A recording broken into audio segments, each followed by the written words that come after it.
Voici 4 missions de Jésus-Christ lors de sa venue sur terre.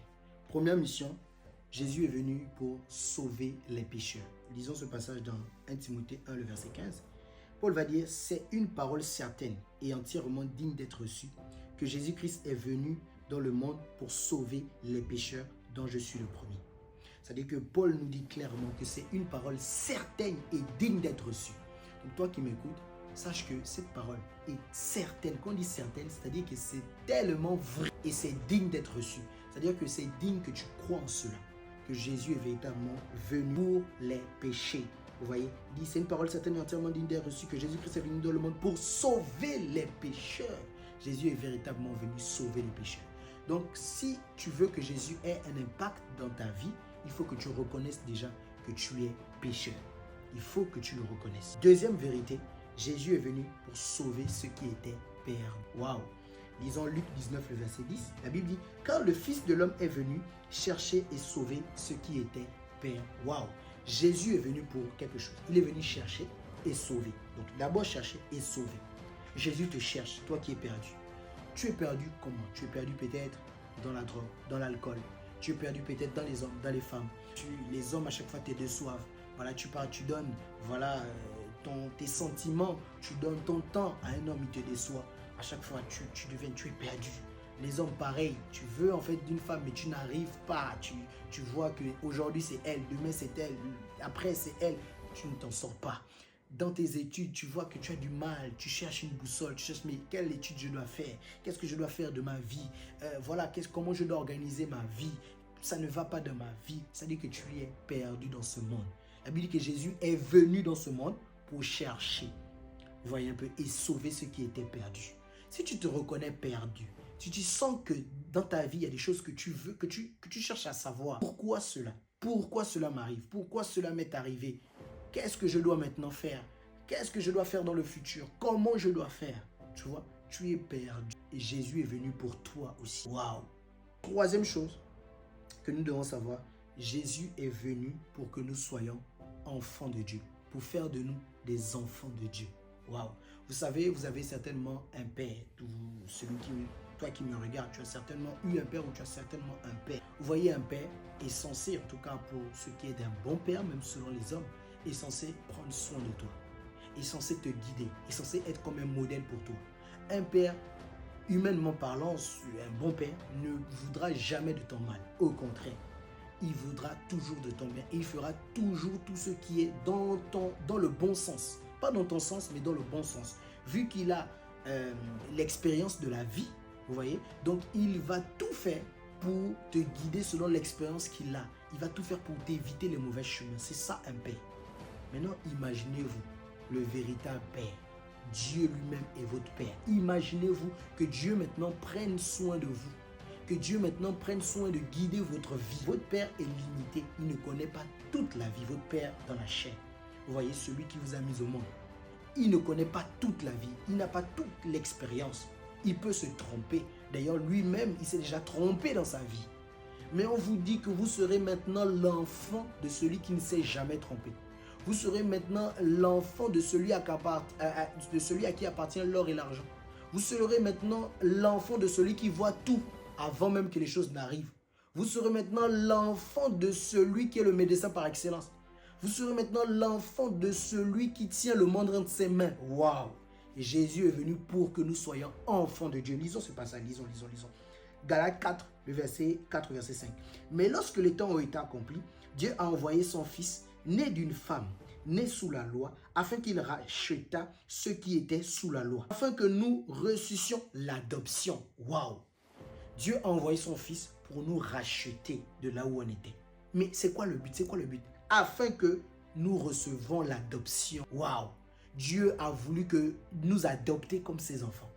Jésus était le Fils unique de Dieu. Et Dieu a voulu que nous soyons aussi ses fils. Et par Jésus, nous sommes rentrés. Voilà pourquoi Jean 1, disons le verset 12 et le verset 13, va nous dire quoi? Mais à tous ceux qui l'ont reçu, donc recevoir Jésus-Christ, à tous ceux qui ont reçu Jésus-Christ, à ceux qui croient en son nom, elle a donné le pouvoir de devenir enfants de Dieu. Vous voyez, lesquels sont nés non du sang, ni de la volonté de la chair, ni de la volonté de l'homme, mais de Dieu. Waouh! Vous voyez? C'est-à-dire que ceux qui croient en Jésus-Christ, Dieu a donné le pouvoir à ces personnes-là de devenir enfants de Dieu. C'est un pouvoir. Waouh! C'est un pouvoir tellement... Vous voyez comment les hommes sont attachés au pouvoir. Le pouvoir, c'est quelque chose que quand tu l'as, il y a beaucoup de choses que tu peux faire avec. Vous êtes d'accord avec moi? Qu'aujourd'hui, un président de la République a le pouvoir. Il peut faire beaucoup de choses en tant que président de la République, les amis. Mais là, on vous dit que vous avez le pouvoir de devenir enfant de Dieu. C'est un pouvoir. Et comme un enfant, vous pouvez demander maintenant des choses à votre père quand vous voulez. Vous pouvez cogner à la porte de votre père, à la porte de la chambre de votre père quand vous voulez. Vous pouvez tout lui dire, les amis. C'est un pouvoir. Vous pouvez, en fait, votre père peut éliminer certaines choses qui devaient vous arriver, certaines mauvaises choses qui devaient vous arriver. C'est un pouvoir, les amis, de devenir enfant de Dieu. Waouh! Vous pouvez maintenant être pardonné de tous vos péchés. C'est un pouvoir, les amis. Waouh! Quatrième chose et dernière chose qu'on va voir, il y a tellement de choses, voilà, que Jésus est venu faire. On va s'arrêter juste sur ces 4 missions-là. Quatrième mission qu'on peut voir, Jésus apparu pour ôter les péchés. Waouh!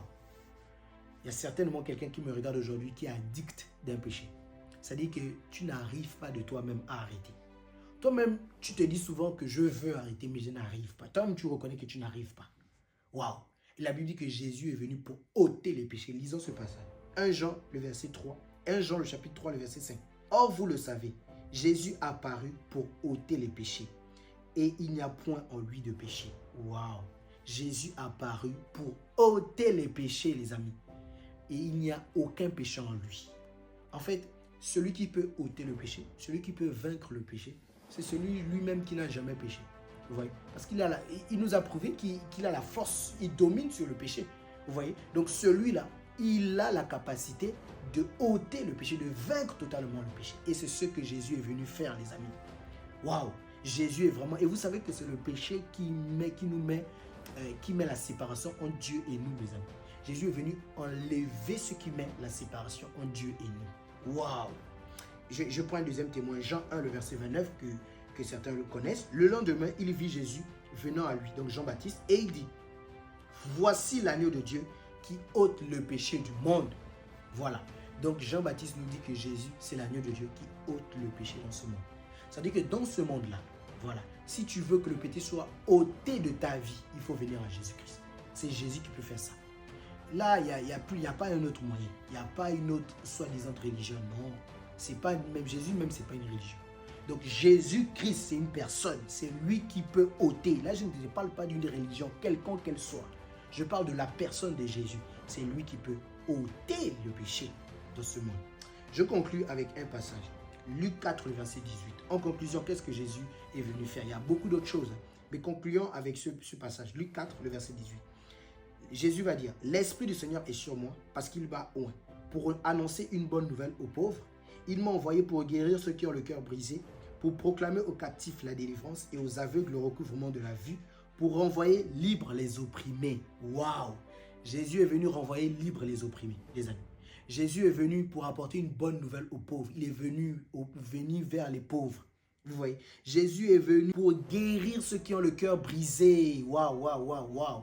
Je sais que ton âme, toi qui m'écoutes, il y a certainement ton âme, il y a une partie là-bas qui est blessée, qui est brisée. Brisée par la vie, brisée par tes parents, brisée par un homme, brisée par une femme, brisée par une ancienne relation amoureuse, brisée, brisée, brisée. Jésus est venu pour toi. Jésus est venu pour toi. Arrête de chercher la solution ailleurs. Jésus est venu pour toi, mon ami. Que Dieu te bénisse. Crois en Jésus-Christ.